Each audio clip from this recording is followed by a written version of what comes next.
شكرا يا ربي شكرا هديت قلبي شكرا. Kapan tangisan itu bernilai besar di sisi Allah? Saking besarnya dia mampu mengalahkan jutaan galon yang tidak bisa memadamkan api neraka, tetapi justru tetesan air mata itu bisa memadamkan api neraka. Nah, maka yang pertama, ada tangisan yang berpahala besar. Apa itu tangisan yang berpahala besar? Para ulama mengatakan ainani lam tamussuhuman nar. Ada dua air mata yang tidak akan pernah disentuh oleh api neraka. Satu, air mata yang jatuh karena takutnya manusia kepada Allah dan ingat adabnya Allah, lalu dia meneteskan air mata teringat kepada dosa dan kesalahannya. Yang kedua, yaitu adalah tangisan seseorang ketika dia di perbatasan tapal batas antara daerah muslim dengan daerah kafir ketika terjadi peperangan, saking takutnya menetes air matanya ketika memikirkan bagaimana risiko yang dihadapi ketika dia menjaga di tapal batas berhadapan langsung dengan barisan orang-orang musyrikun yang siap menggayang kaum muslimin. Dua air mata ini tidak akan pernah mampu disentuh oleh api neraka. Makanya tadi saya sampaikan, walaupun cuma beberapa tetes, tapi kalau menetesnya semata-mata karena takutnya dia kepada Allah, maka tetesan itu lebih besar daripada ribuan galon air, yang sejatinya ribuan galon air itu tidak bisa memadamkan api neraka, tetapi tetesan ini mampu memadamkan api neraka. Makanya orang harus berpikir untuk dirinya, apakah dia pernah menangis teringat dosanya ataukah tidak. Boleh enggak Ustaz? Nah, ini para ulama ditanya. Boleh enggak kita yang tidak pernah menangis kemudian memaksakan diri untuk mencoba menangis-nangiskan, berpura-pura nangis? Selama itu dilakukan karena Allah, maka diperbolehkan karena dia mengkondisikan hatinya dan jiwanya untuk bisa meneteskan air mata, dan itu diperbolehkan. Yang tidak boleh itu pura-pura menangis tetapi untuk mendapatkan simpati manusia. Yang paling baik menangis itu kapan? Menangis itu adalah ketika tidak dilihat oleh siapapun kecuali dirinya sendiri. Nah, itu jauh lebih baik. Makanya menangis ini merupakan bagian dari air mata yang dicintai oleh Allah. Ustadz, saya kok tidak bisa nangis ya? Kalau kita tidak bisa nangis, padahal ketika kita menonton Bollywood, Korea, gampang nangis. Jawabannya simpel. Tanya sama Allah, dosa kita apa dan maksiat kita apa, sampai akhirnya hati kita keras tidak bisa menangis. Karena tidak bisa menangisnya mata manusia itu pasti disebabkan karena kemaksiatan. Ustadz, antum katakan orang tidak bisa nangis karena maksiat. Mana dalilnya? Oke, kita datangkan dalil. Ada salah satu orang solih namanya Makhul rahimahullahu ta'ala. Kenal Makhul?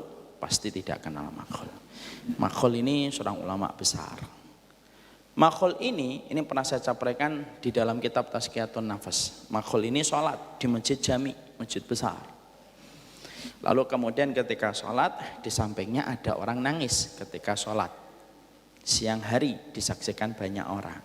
Makhul yang sholat di sampingnya ketika mendapati ada orang nangis siang hari bolong, maka Makhul itu berkata di dalam hatinya, berprasangka, wong nangis kok siang-siang pas lagi banyak jamaah, riak kamu nih. Tapi enggak ditulis di status komen, WA story dan IG story. Tapi dia hanya berprasangka di dalam hatinya. Setelah itu selesai sholat, selesai, dia menganggap itu hal biasa. Lalu kemudian malam pertama setelah kejadian itu, malamnya dia tidak bisa nangis. Padahal Makhul ini setiap malam beliau itu selalu menangis ketika menangisi dosa dalam sholat panjangnya ketika tahajud. Tidak bisa nangis, heran dia. Kenapa ya? Masih menganggap biasa. Karena baru satu kali, 2 hari, 3 hari, 4 hari, 5 hari, sudah mulai gelisah Makhul ini. Kenapa kok saya nggak bisa nangis? 7 hari, 8 hari, 9 hari, 10 hari, tidak bisa nangis. Sampai akhirnya dia betul-betul gelisah. Dan para ulama terdahulu, para ulama salaf terdahulu, mereka sepakat. Mereka sepakat. Kalau ada di antara mereka yang tidak bisa nangis ketika sholat malam, pasti kena kemaksiatan di waktu siang. Itu seluruh ulama salaf dulu sepakat. Dia mikir ini kenapa gitu, mikir siangnya tadi buat apa saya, nggak ketahuan. 2 pekan, 3 pekan, sampai akhirnya jatuh 1 bulan tepat. Allah baru membukakan apa yang harusnya dia ingat.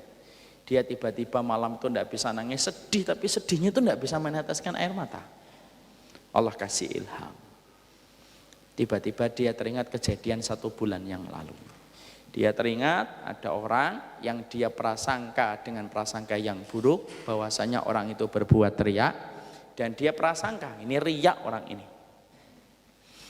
Maka saat itulah baru makhluk itu sadar kesalahannya. Pagi harinya dia pergi ke masjid jami itu, dia cari orang tersebut, dia akhirnya minta maaf, ketemu dengan izin Allah. Barulah malam pertama setelah meminta maaf atas dosanya dia kepada manusia ketika suudon, setelah itu barulah tumpah air mata, seakan-akan itu merupakan air mata yang tertahan selama 1 bulan. Nah, disitulah para ulama mengomentari, ada sesuatu yang dibold, ada sesuatu yang ditebalkan dalam kisah itu. Kemaksiatan manusia itulah yang menyebabkan tertahannya air mata yang tidak keluar dari matanya. Kalau kita berkata, saya tidak zina kok, saya tidak minum khamr, saya juga tidak pernah berjudi, saya tidak pernah godain orang, saya nggak pernah kemudian melakukan sesuatu yang mencuri dan membunuh. Tapi kenapa kok saya tetap tidak bisa nangis? Mungkin ada ratusan orang yang pernah kamu ghibah. Mungkin ada puluhan orang yang pernah kamu jatuhkan kehormatannya ketika kamu membanggakan ilmumu. Mungkin ada ribuan orang yang kamu nistakan hanya karena kamu membanggakan kelompokmu dan ustadzmu. Nah, dari itulah yang menjadikan air mata itu tidak pernah keluar. Itu tangisan pertama, tangisan yang berpahala. Saya nggak akan nanya, sudah pernah nangis Bapak dan Ibu? Tidak usah. Masing-masing kita mengkoreksi dan tidak usah nanti nanya habis ini ke suaminya. Pernah nangis nggak Bi? Tidak usah juga. Itu sesuatu yang sifatnya lebih baik ditutupi. Yang kedua, tangisan yang kemudian sifatnya adalah sesuatu yang sifatnya mubah. Boleh nggak kita mendapatkan kesedihan? Bukan kematian. Apa kematian atau tidak kematian? Lalu kemudian kita meneteskan air mata. Boleh, itu kematian yang sifatnya mubah. Ada teman kita meninggal dunia menetes air mata, itu kematian mubah. Itu mafat yang itu nangisnya mubah. Dan sudah sering saya sampaikan, nangis itu bagian dari tanda rahmat.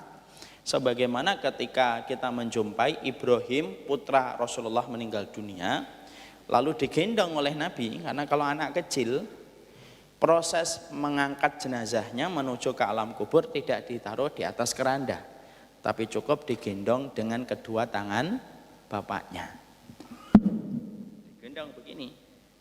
Netes air mata Rasulullah.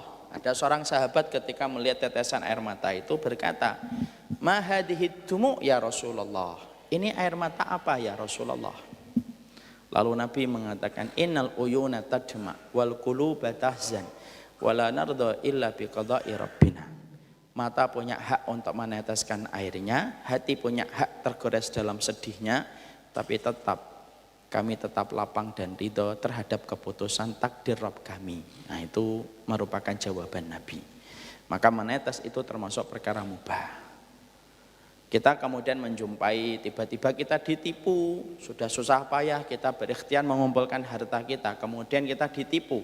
Nangis, tidak apa-apa, selama itu dilakukan pada porsinya dan dalam batasan-batasan senormal mungkin, maka itu diperbolehkan. Maka itu termasuk tangisan mubah. Suami istri bertengkar, dan ketika bertengkar keluarlah kata-kata yang sifatnya menyakiti sadar atau tidak sadar, sampai pasangan kita tersakiti dengan kata-kata kita. Nangis, itu nangis yang mubah.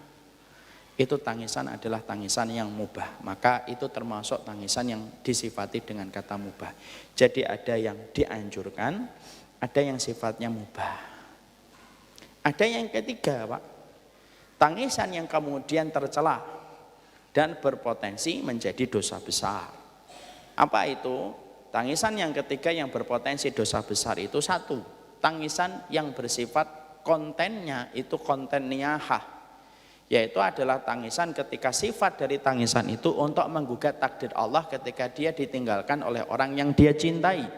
Maka ini tangisan berpotensi dosa besar. Ini bukan dosa kecil, dosa besar. Kapan tangisan itu kemudian mengandung konten dosa besar? Yaitu ketika engkau ditinggalkan ibumu, lalu kamu menangis, meraung-raung, lalu melakukan tindakan-tindakan yang menggambarkan dirimu tidak terima dengan takdir kematian, maka itu merupakan kematian yang disifati dengan, itu merupakan tangisan yang disifati dengan dosa besar. Itu dinamakan niyahatun. Niyahah itu apa? Yaitu tangisan yang sifatnya menggugat takdir Allah yang Allah berikan pada kehidupan dia. Orang Arab itu memiliki tipologi. Kalau mereka niyahah, mereka sobek baju, mereka tepuk-tepuk pipi. Ini termasuk niyahah. Kalau masyarakat Melayu mungkin tidak nyobek baju, karena lumayan harganya, ya, jadi nggak nyobek baju. Gak nepok-nepok pipi dia, tapi biasanya bergulung-gulung. Ada yang bergulung-gulung, ada yang meraung-raung gitu, sambil teriak-teriak. Maka ini merupakan tangisan yang paling dibenci oleh Allah. Karena apa? Allah itu kalau sudah menetapkan takdir, paling tidak suka kalau takdir itu digugat sama makhluk yang Allah ciptakan. Padahal takdir Allah tidak pernah salah dan takdir Allah tidak pernah keluar dari hikmah kebaikan. Kok sudah semacam itu masih digugat, Allah paling tidak suka. Makanya kalau ada orang yang ditinggalkan, lalu dia menangis, meraung-raung, sampai kemudian melakukan tindakan niyahah, maka itu termasuk dosa besar. Atau dia menangis, tapi menyebutkan kebaikan orang itu ketika telah meninggal dunia, seakan-akan kebaikan itu menjadi tanda bahwasanya orang sebaik itu tuh tidak boleh mati hari ini. Paham? Dia tangisannya sih tenang, nggak meraung-raung. Tapi sembari dia tangisannya tenang, dia berkata, dia itu orang baik, suami yang baik, anak yang baik. Dan sebenarnya anak-anaknya masih butuh dia, istrinya masih butuh dia. Kenapa orang sebaik ini kok meninggal hari ini? Kok nggak 30 tahun lagi? Nah itu niyahah. Walaupun dia tidak dalam kondisi meraung-raung. Makanya kalau kita mendapati ada orang meninggal dunia, salah satu perkara yang harus kita sering rem, jangan nyebutkan kebaikannya, tetapi dengan niat bahwasanya menyebutkan kebaikan itu sebagai sebuah kondisi bahwasanya kita tidak ridho dengan takdir dimatikan dia. Kalau menyebutkan kebaikannya dalam batasan untuk mengingat kebaikannya supaya diikuti sama keluarganya yang masih hidup, boleh, tidak apa-apa. Karena menyebutkan kebaikan orang yang telah meninggal dunia itu ada dua potensi. Potensi yang pertama, supaya keluarganya ingat kebaikan orang itu yang mereka cintai ketika telah meninggal dunia, supaya kemudian keluarga yang ditinggalkan itu lapang. Ternyata dia punya bekal-bekal kebaikan yang dia kerjakan ketika dia hidup, boleh. Tapi ada orang yang mereka itu menangis, menyebutkan kebaikan orang yang telah meninggal dunia, itu langsung niat atau tidak niat, dia itu seakan-akan mengatakan, orang sebaik ini kok meninggalnya sekarang, orang sebaik ini kok meninggalnya muda, orang seramah ini kok meninggalnya muda. Nah, itu sudah termasuk menggugat. Dan itu termasuk salah satu tangisan yang dibenci oleh Allah.